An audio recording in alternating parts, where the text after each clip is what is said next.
پچھلے جمعہ المبارک پر جس موضوع کو شروع کیا تھا اسی کے حوالے سے آج بھی چند ایک معروضات انشاءاللہ عرض کریں گے کہ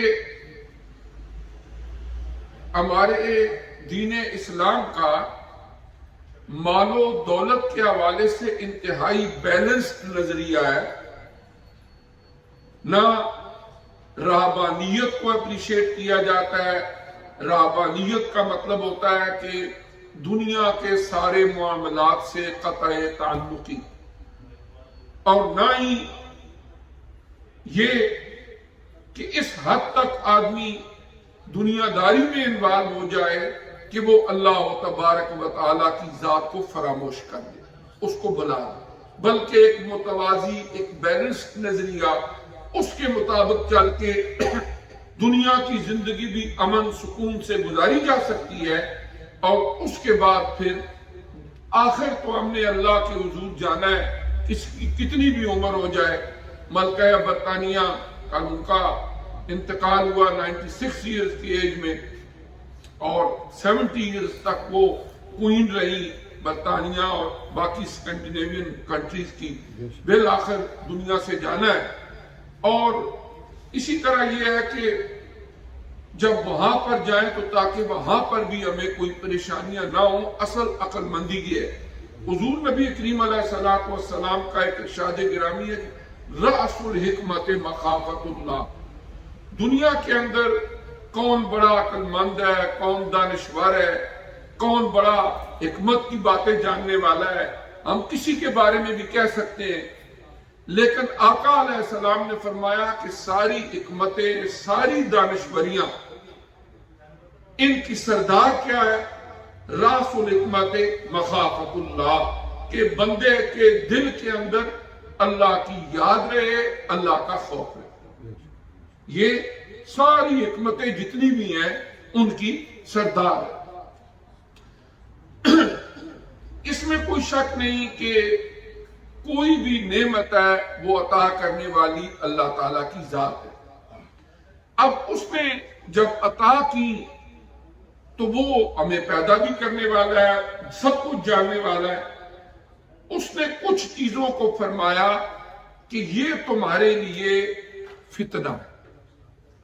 قرآن پاک کی جو آیت کریمہ تلاوت کی ہے اس میں اللہ پاک نے فرمایا وَعْلَمُوا، اور تم اچھی طرح جان لو، انما اموالکم و اولادکم فتنہ، کہ تمہارے مال اور تمہاری اولادیں فتنہ. وَأَنَّ اللَّهَ عِنْدَهُ أَجْرٌ عَظِيمٌ، اور بے شک اللہ کے ہاں بہت بڑا اجر ہے. بعض اوقات کیا ہوتا ہے کہ جو کسی ایک لینگویج کا کوئی ورڈ ہوتا ہے اس کا استعمال دوسری زبان میں بالکل مختلف معنی میں ہوتا ہے. مثلا عربی لغت میں لفظ فتنہ، جب ہم اردو میں لفظ فتنہ بولیں کہ فلاں بندہ بہت فتنے باز ہے، اس نے فتنہ برپا کیا ہے، تو ہم جو لوگ پنجابی اردو جاننے والے ہیں ہم سب کو سمجھ آ رہی ہے کہ کس طرح کا کوئی ایکشن اس نے کیا ہوگا. لیکن عربی لغت کے اندر لفظ فتنہ قرآن پاک کے اندر 3 معنوں میں استعمال ہوا ہے. 3 معنوں کے اندر قرآن پاک میں لفظ فتنہ یہ استعمال ہوا. ایک آزمائش، ٹیسٹ. اس آزمائش کے لیے قرآن پاک نے فرمایا لفظ فتنہ. نمبر 2، عذاب کے لیے بھی لفظ فتنہ استعمال کیا گیا. اور تیسرے نمبر پر کچھ وہ چیزیں جو وجہ عذاب اور سبب عذاب بن جاتی ہیں ان کے لیے بھی قرآن پاک میں لفظ فتنہ کو استعمال کیا گیا. اب اللہ تبارک و تعالی دنیا کی زندگی میں جو بھی نعمت عطا فرماتے ہیں اسلامک اور قرآنک پوائنٹ آف ویو سے وہ ہمارے لیے آزمائش. قرآن میں اللہ نے دوسرے پارے میں سورہ البقرہ میں فرمایا وَلَنَبْلُوَنَّكُمْ بِشَيْءٍ مِّنَ الْخَوْفِ وَالْجُوعِ وَنَقْصٍ مِّنَ الْأَمْوَالِ وَالْأَنفُسِ وَالثَّمَرَاتِ وَبَشِّرِ الصَّابِرِينَ الَّذِينَ إِذَا أَصَابَتْهُمْ مُصِيبَةٌ قَالُوا إِنَّا لِلَّهِ وَإِنَّا إِلَيْهِ رَاجِعُونَ۔ یہ خطاب اہل ایمان کو چلا آ رہا ہے پیچھے سے، اور اہل ایمان کو فرمایا کہ ہم تمہیں ضرور ضرور آزمائیں گے، آزمائش کریں گے۔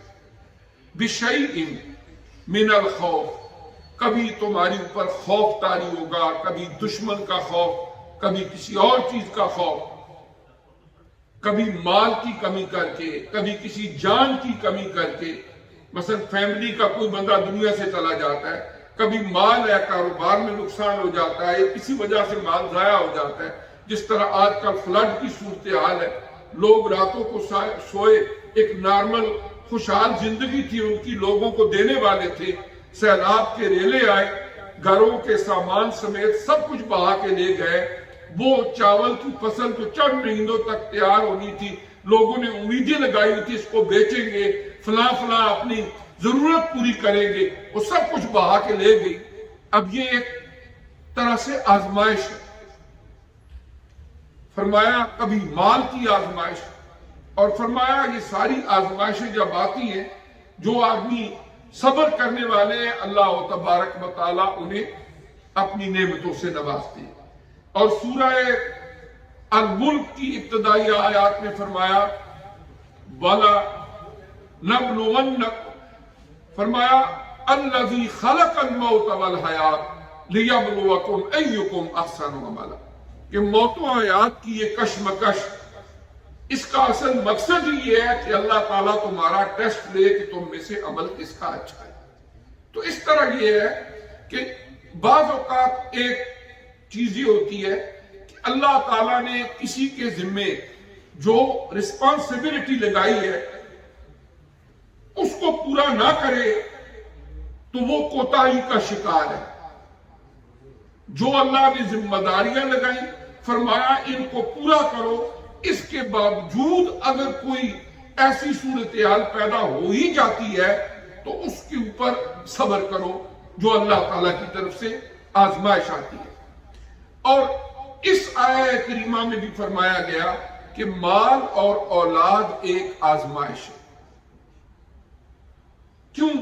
دنیا کی زندگی میں اکثر و بیشتر مال کی محبت میں اور اولاد کی محبت میں انسان کچھ ایسے عمل کر جاتا ہے جو کہ حلال حرام کی تمیز ختم کر دیتے ہیں، نیکی بدی کے اندر جو ایک تفاوت رکھا گیا اس کی وہ تمیز نہیں کرتا، کبھی مال کی بے جا حرص اور محبت میں، اور کبھی اولاد کی محبت میں۔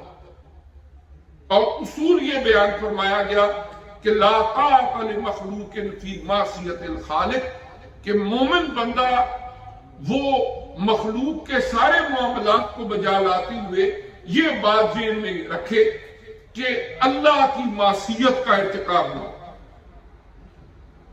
اللہ تعالیٰ کی ایون کے والدین کا کتنا بڑا درجہ ہے، لیکن اگر کوئی بندہ مسلمان ہو جاتا ہے اور والدین یہ کہتے ہیں کہ واپس شرک کی طرف جاؤ، واپس کفر کی طرف جاؤ، تو چونکہ والدین کی اس بات کو ماننے میں اللہ کی معصیت جو ہے وہ کرنی پڑتی ہے، اس لیے فرمایا کہ یہاں پر والدین کی بھی یہ بات نہیں ماننی کہ واپس کفر کی طرف چلے جاؤ، البتہ دنیا داری کے معاملات میں ان کے ساتھ پھر بھی اس نے سلوک رکھنا ہے ایون کہ وہ غیر مسلم ہے۔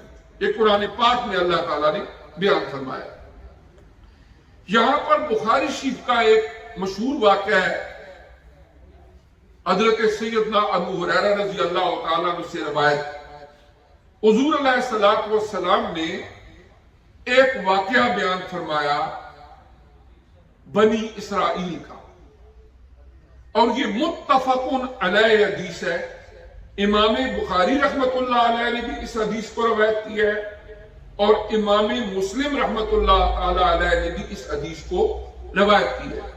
حدیث کافی لمبی ہے، لیکن میں اختصار کے ساتھ اس کا مفہوم عرض کرتا ہوں کہ حضور علیہ الصلوۃ والسلام فرماتے ہیں کہ عن ابی ہریرہ رضی اللہ تعالی عنہ انہ سمع النبی صلی اللہ علیہ وسلم، حضرت ابو ہریرہ رضی اللہ تعالی عنہ فرماتے ہیں کہ انہوں نے حضور علیہ الصلوۃ والسلام کو یہ فرماتے ہوئے سنا، یقول کہ آقا علیہ السلام فرما رہے تھے ان ثلاثۃ من بنی اسرائیل ابرص و اقرع و اعمى، کہ بنی اسرائیل کے اندر 3 بندے تھے، اللہ نے چاہا کہ ان کی آزمائش کرے۔ وہ کون تھے؟ ایک بندہ وہ تھا کہ جس کی باڈی کے اوپر برس کی بیماری تھی، یعنی وجود کے اوپر اس قسم کے آبلے، اس قسم کے داغ پڑ جانا، چہرے کے اوپر، وجود کے اوپر ایک سکن کی ڈیزیز، وہ اس کو چوکوڑ کا مرض بھی کہتے ہیں، عربی میں اس کو برس کہتے ہیں۔ وہ بیماری اس کو سکن کی لائق تھی اور وہ بڑا پریشان تھا۔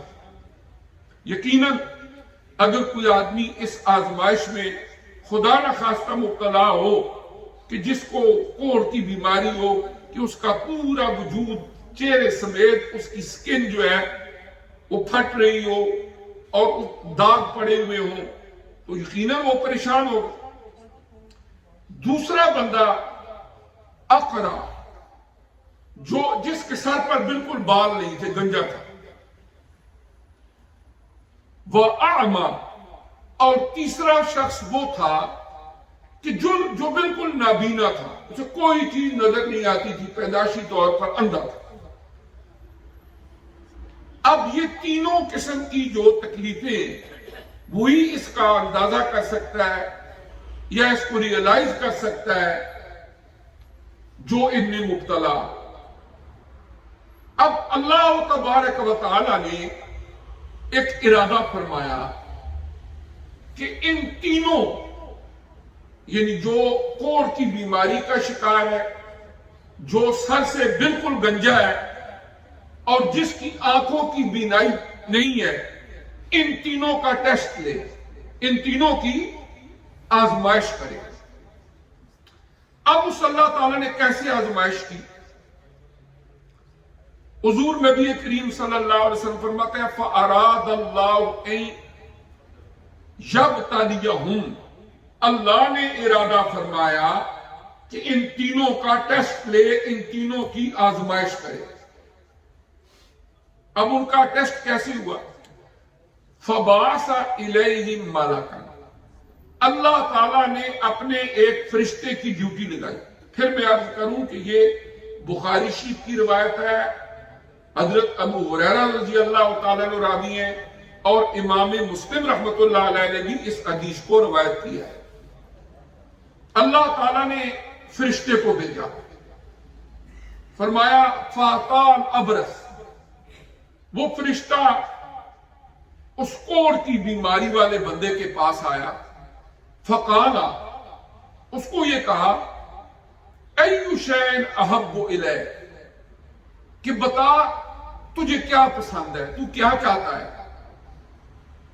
قال لون حسن وجلد حسن، اس نے کہا کہ ظاہر ہے میں کوڑ کی بیماری میں مبتلا ہوں، میں تو یہ چاہتا ہوں کہ میری جلد خوبصورت ہو جائے اور میرا رنگ جو ہے وہ نکھر جائے، نکھرا ہوا رنگ ہو، خوبصورت جلد ہو، میں یہ چاہتا ہوں، اور جو تکلیف مجھے ہے اللہ تعالیٰ مجھے اس تکلیف سے نجات دے دے۔ اب وہ تھے اللہ کا فرشتہ جو انسانی شکل میں آئے۔ آقا علیہ السلام نے فرمایا فَمَسَحَهُ، فرشتے نے اس کو ٹچ کیا، فَذَابَ عَنْهُ قَذَرُهُ، اس کی جتنی تکلیف تھی اللہ نے دور کر دی، خوبصورت رنگ آ گیا، نکھرا ہوا رنگ آ گیا، خوبصورت جلد آ گئی۔ اب آقا علیہ السلام فرماتا ہے فَأُعْطِيَ لَوْنًا حَسَنًا وَجِلْدًا حَسَنًا، اس کا رنگ بھی خوبصورت ہو گیا، جلد بھی بہت اچھی ہوگی۔ اب فرشتے نے سیکنڈ کوسچن کیا، فرشتے نے کہا فَأَيُّ الْمَالِ أَحَبُّ إِلَيْكَ، کہ اب اللہ تعالیٰ نے تجھے اتنا خوبصورت چہرہ، اتنی خوبصورت جلد عطا کر دی ہے، اب یہ بتا کہ تو نے ظاہر ہے دنیا کی زندگی گزارنی ہے، کون سا مال تجھے اچھا لگتا ہے؟ الابل ام البقر، اونٹ اچھے لگتے ہیں یا گائیں اچھی لگتی ہے؟ اگر تو کہتا ہے اونٹ تو تجھے اونٹ عطا کر دیے جائیں، اگر تو کہتا ہے مجھے گائے اچھی لگتی ہے تو تجھے گائے دے دی جائیں۔ اس نے کہا مجھے اونٹ اچھے لگتے ہیں۔ 10 حدیث کے الفاظ ہے فَأُوتِيَ نَاقَةً عَشْرًا، 10 اونٹنیاں اس کو عطا کر دی، رنگ بھی اچھا ہو گیا، جلد بھی اچھی ہو گئی۔ اب 10 اونٹنیاں اللہ تعالی کی طرف سے اس کو عطا کر دی گئی کہ جا اپنی زندگی گزار۔ اب اس کا معاملہ تو ہو گیا۔ اب دوسرا بندہ جو گنجا تھا، آقا انعامدار صلی اللہ علیہ وسلم فرماتے پھر فرشتہ ان کے پاس گیا اور کہا ایُّ شیءٍ احب الیک، کون سی چیز تجھے پسند ہے؟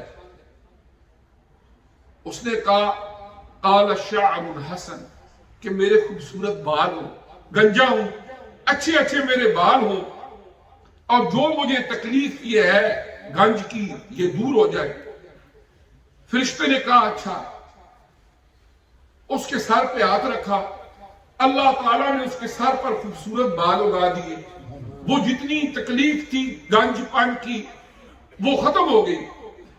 اس کے بعد پوچھا کہ تجھے کیا چیز پسند ہے؟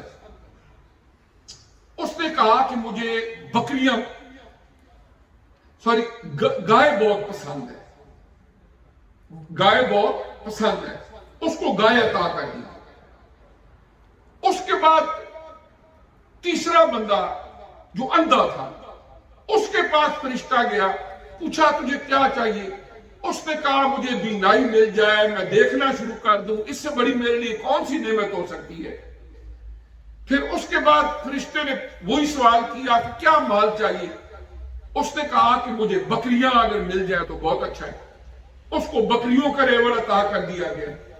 اس طرح یہ تینوں بندے جو سخت مشکل میں مبتلا تھے، ایک کوڑ کا مریض تھا، ایک کے سر پر بال نہیں تھے گنجا تھا، اور تیسرے کی آنکھوں میں بینائی نہیں تھی، اللہ تعالیٰ نے ان کی آزمائش کی، ان کی یہ ساری کی ساری بیماریاں بھی دور کر دی، نعمتوں سے بھی نواز دیا، اور ایک کو اونٹ عطا کر دیے، ایک کو گائے عطا کر دی، اور ایک کو بکریاں عطا کر دی۔ اب وہ خوشحال زندگی گزارنے لگے۔ وقت گزرتا گیا، ایک وقت وہ آیا کہ جس کو اونٹ دیا تھا آگے ترقی ہوئی، اس کے پاس کئی اونٹ آ گئے، مال و دولت آ گئی، اس نے زمین خرید لی زرخیز، خوشحال زندگی گزارنے لگا۔ جس کو گائے دی تھی اس کے گائے جو ہے آگے بچے دیے، اس کو بہت ترقی ہوئی، بڑا امیر ہو گیا۔ بکریوں والا بھی بہت امیر ہو گیا۔ اب جب کافی عرصہ گزر گیا، ویل سیٹلڈ ہو گئے، اب اللہ تعالیٰ نے ان کے اوپر دوسری آزمائش بھیجی۔ اب ان کا ٹیسٹ کہ وقت گزر گیا، ان کو بینائی بھی ملی، گنج پن بھی دور ہوا، کوڑ بھی چلا گیا۔ اب فرشتہ آیا انسانی شکل میں۔